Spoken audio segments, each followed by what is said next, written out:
நேயர்கள் எல்லாருக்கும் வணக்கம். இந்த வீடியோவில் 2024 வருடத்துக்கு உண்டான மார்ச் மாத ராசி பலன் அப்படிங்கிறது தான் நம்ம பார்க்க போகிறோம். அதாவது ஒவ்வொரு மாதமுமே தொடங்கும் போது பார்த்திங்கன்னா கடந்த மாதத்தில் எதுவுமே நடக்கலையே, இல்லை கடந்த மாதத்தில் எது நடந்தது, இந்த மாதத்தில் வேறு ஏதாவது நமக்கு நடக்குமா, இந்த திட்டங்கள்லாம் நாம் வச்சுருக்கோமே அதை நல்லபடியாக முடியுமா, என்ன செய்யலாம் அப்படின்னு பலவிதமான எதிர்பார்ப்பு அப்படிங்கிறது இருக்கும். சிலருக்கு திருமணம் வரன் பார்க்கறது, சிலருக்கு தொழில் அமையிறது, சிலருக்கு வேலை கிடைக்கிறது, சிலருக்கு வெளிநாடு போகிறது, இப்படி ஒவ்வொருத்தருக்கும் அவங்க சார்ந்த நல்ல விஷயங்கள் அப்படிங்கிறத எதிர்பார்த்துக்கிட்டே தான் இருப்பீங்க. அதுக்கு கிரக நிலைகள் ஒத்துழைக்குதா அப்படிங்கிறதுல தான் அது நடக்குதா இல்லையா அப்படிங்கிறது இருக்குது. அந்த வகையில் இந்த மார்ச் மாதத்துக்கு உண்டான கிரக நிலைகள் அப்படின்னு பார்த்தோம்னா, சூரியன் கும்பராசியில் மாத தொடக்கத்தில் சனியோடு இருக்கார். 14ஆம் தேதி மீனராசிக்கு போய் ராகுவோட சூரியன் இணைகிறாரு. செவ்வாய் மகர ராசியில் உச்சமடைஞ்சிருக்காரு. 15ஆம் தேதி கும்பராசிக்கு போய் சனியோட இணைகிறாரு, பகை கிரக சேர்க்கை. புதன் கும்பராசியில் இருக்காரு. 7ஆம் தேதி அன்னைக்கு மீனராசிக்கு போகிறாரு. 26ஆம் தேதி மேசராசிக்கு போகிறாரு. ரெண்டு மாற்றம். சுக்கிரன் மகர ராசியில் இருக்காரு. 7ஆம் தேதி கும்பராசிக்கு போகிறாரு. குரு மேசத்தில் இருக்காரு. சனி கும்பத்தில் இருக்காரு. ராகு மீனத்தில் இருக்காரு. கேது கன்னியில் இருக்காரு. இதான் இந்த மாதத்துக்கு உண்டான கிரக அமைப்பு. இதில் சனியும் செவ்வாயும் சேர்றதுங்கிறது பகை கிரக சேர்க்கை. இதனால் ரொம்ப நம்ம நுணுக்கமாக இந்த மாதத்துக்கு உண்டான பலன்களை துல்லியமாக கணிச்சு உங்களுக்கு தரோம், பாருங்கள். மேசராசி நேயர்களே, உங்களுக்கு இந்த மார்ச் மாதம் எப்படி இருக்குது அப்படின்னு பார்க்கணும். அதாவது முதல்ல மாசப்பலன் அப்படின்னாலே நேராக நம்ம சூரியனையும் ராசிக்கு அதிபதி இவங்க ரெண்டு பேர்த்தையும் தான் ரொம்ப துல்லியமாக பார்க்கணும். அந்த வகையில் பார்த்தீங்கன்னா உங்களோட ராசிக்கு அதிபதியான செவ்வாய் இந்த மாதத்தில் ரொம்ப அற்புதமான பலனை கொடுக்க போகிறாரு. ஏன்னா மாதம் தொடங்கி முதல் 15 நாளைக்கு செவ்வாய் உச்சத்தில் இருக்கார். அதாவது ராசிக்கு 10ஆவது வீடு மகர ராசியில் தொழில் ஸ்தானத்தில் செவ்வாய் உச்சத்தில் இருக்கார். இந்த 15 நாளைக்கும் பார்த்தீங்கன்னா இந்த மந்த நிலையில் கடந்த தொழில் கூட எந்திரிச்சிடும்.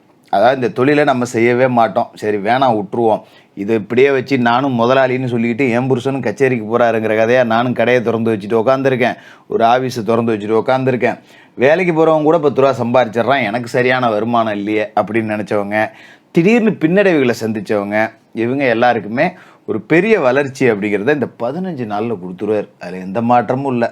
சரி, 15 நாளைக்கு பிறகு என்ன பண்ணுவார் அப்படின்னு கேட்டிங்கன்னா, செவ்வாய் பேச்சாகி கும்பராசிக்கு போகிறார்.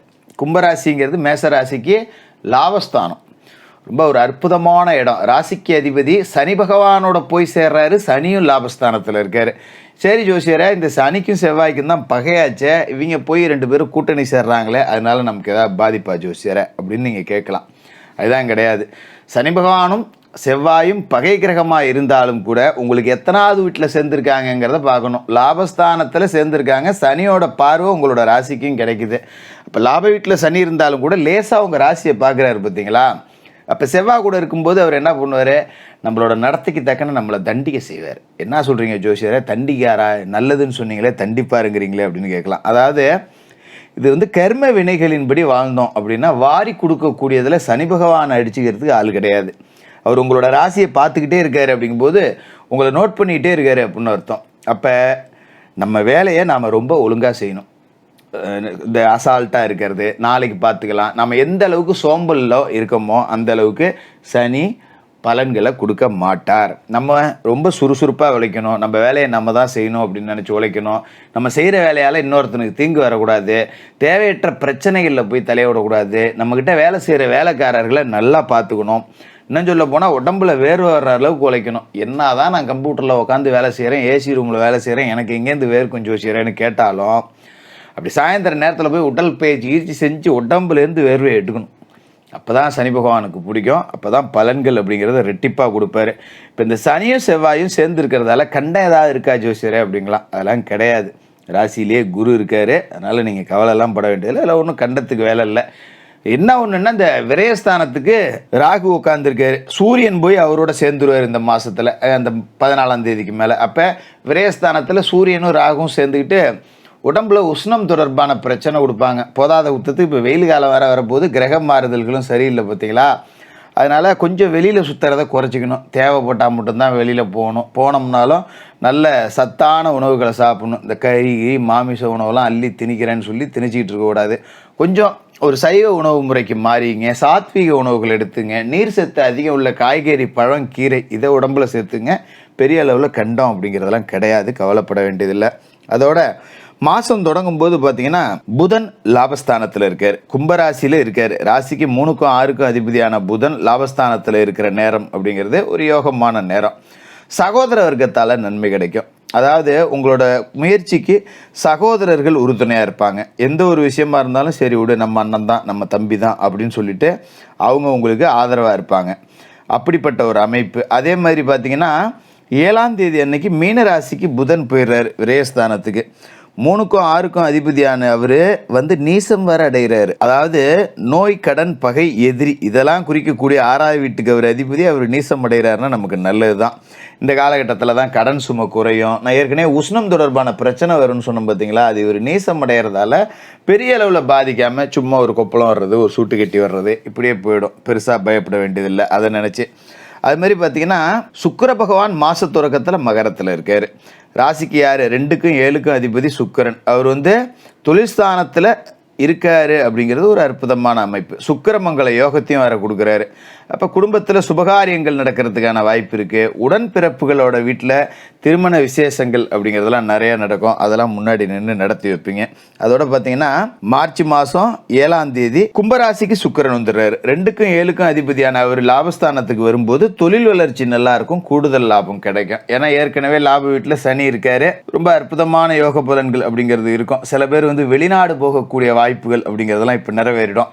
ஒரு அண்ணன் இருக்கான், மாமா இருக்கான், மச்சான் இருக்கான், ஒரு விசா அனுப்புகிறேன்னா என்னையும் கூப்பிட்டுக்கிறேன்னா, இல்லை வெளிநாட்டிலேருந்து செலவுக்கு பணம் அனுப்புகிறேன்னா, இங்கே ஏதாவது தொழில் ஒன்று வச்சுக்க, கடன் வாங்காதன்னா, இந்த மாதிரியான அமைப்புகள், வெளிநாடு தொடர்பான செய்திகள் அப்படிங்கிறது எல்லாமே உங்களுக்கு நல்ல செய்தியாக தான் இருக்கும். அதை பற்றி கவலைப்பட வேண்டியதில்லை. அதுமாரி பொது வாழ்க்கையில் இருக்கிறவங்களுக்கு மாதத்தோட முற்பகுதி மகிழ்ச்சி, பிற்பகுதி விபரீத வளர்ச்சி அப்படின்னே சொல்லலாம். ஒரு அரசியல் துறையில் இருக்கேன் அப்படின்னா சர்வசாதாரணமாக போயிட்டுருக்கோம். மார்ச் 5ஆம் தேதிக்கு மேலே பார்த்தீங்கன்னா பெரிய அளவிலான பதவிகள்லாம் உங்களை தேடிக்கிட்டு வரும். சரி, எல்லாமே நல்லது தானே சொல்கிறீங்க, வேணா வாழ்க்கையில் ஒன்றும் அப்படி நடக்கிற மாதிரி இல்லையே, காசு 10 ரூபா மிச்சம் இல்லையே ஜோசியரே அப்படின்னு நீங்கள் கேட்கலாம். விரே வீட்டில் ராகு இருக்கார். இப்போ புதனும் இந்த மாதத்தில் ராகுவோட சேருவார், சூரிய பகவானும் அவரோட சேருவார். அப்படிங்கும்போது நம்ம என்ன பண்ணணும்னா தேவையில்லாத வரக்கூடிய செலவுகளை தடுக்கிறதுக்காக நாமளாக சுபவிரய செலவு பண்ணிடுறது நல்லது. அப்போ என்ன செய்யணும் அப்படின்னா, ஒரு கோயில் ஆலயம் ஏதாவது தெருவில் பக்கத்தில் கட்டுறாங்க, அதுக்கு ஒரு நன்கொடை கொடுக்கலாம். இல்லை ஏதோ ஒரு ஆசிரமம் இருக்குது, இல்லை பள்ளிக்கூடத்தில் பிள்ளைங்க படிக்குது, நம்மளால் முடிஞ்ச ஆசிரமத்தில் ஒரு வேளை சோறு போடுறது, கோவிலில் அன்னதானம் பண்ணுறது, வசதி இல்லாத பிள்ளைகளுக்கு ஒரு நோட்டு புக்கு, பேனா இது மாதிரி வாங்கி கொடுக்கறது, இதை செய்யலாம். அதுமாதிரி இந்த செவ்வாய்க்கிழமை ராகுகால நேரத்தில் துர்க்கை அம்மனுக்கு தீபம் ஏற்றணும். இது எதுக்காக சொல்கிறேன் அப்படின்னாக்கா, செவ்வாய் பூமிக்காரகன். அவர் இப்போ உங்களுக்கு நல்ல இடத்துக்கு வராரு. அப்படிங்கும்போது ராகு போய் அதை தடுத்துக்கிட்டு வெட்டி செலவு பண்ண வச்சுட்டு கூடாது. இன்னும் சொல்ல போனால் விவசாயத்தில் ரொம்ப சிறப்பாக வேலை செஞ்சுக்கிட்டு இருப்பீங்க. விவசாயம் அப்படிங்கிறது செழித்து வளரும். நல்ல மண்ணை தோண்டி எது போட்டாலும் அது பொண்ணாகும். அதே நேரத்தில் பார்த்தீங்கன்னா ராத்திரியில் வேலை பார்க்குறப்போ ஒரு பூச்சி போட்டு கடிச்சு வச்சிடும், நமக்கு வேலை கெட்டு போயிடும், ஆஸ்பத்திரிக்கு அலைஞ்சிக்கிட்டு இருக்கணும். இந்த மாதிரி விஷயம்லாம் தடுக்கிறதுக்காக தான் ராகுவுக்கு பரிகாரமாக ராகுகால நேரத்தில் தீபம் ஏற்றணுங்கிறது, முருகப்பெருமான் வழிபாடு அப்படிங்கிறது செய்யணும். உங்களோட பிறந்த நட்சத்திர நன்னாளில் குலதெய்வ கோவிலுக்கு போய் குலதெய்வத்தை மனசார வணங்கிட்டு அன்றைய தினத்தில் ஒரு 9 ஏழைகளுக்கு அன்னதானம் பண்ணுங்கள். இந்த மார்ச் மாதம் உங்களுக்கு லாபசனி கொடுக்கக்கூடிய வளர்ச்சி அப்படிங்கிறது என்னென்னும் காட்டும். செவ்வாய் கூட சேர்ந்திருக்காருன்னு நீங்கள் பயப்பட வேண்டியதில்லை. 2 பேரும் ஒருத்தருக்கு ஒருத்தர் எதிரிகளாக இருந்தாலும் உங்களுக்கு வாரி தான் கொடுக்க போகிறாங்க. அற்புதமான ஒரு மாதம் இந்த மார்ச் மாதம். மேசராசிக்காரர்களுக்கு வாழ்த்துக்கள்.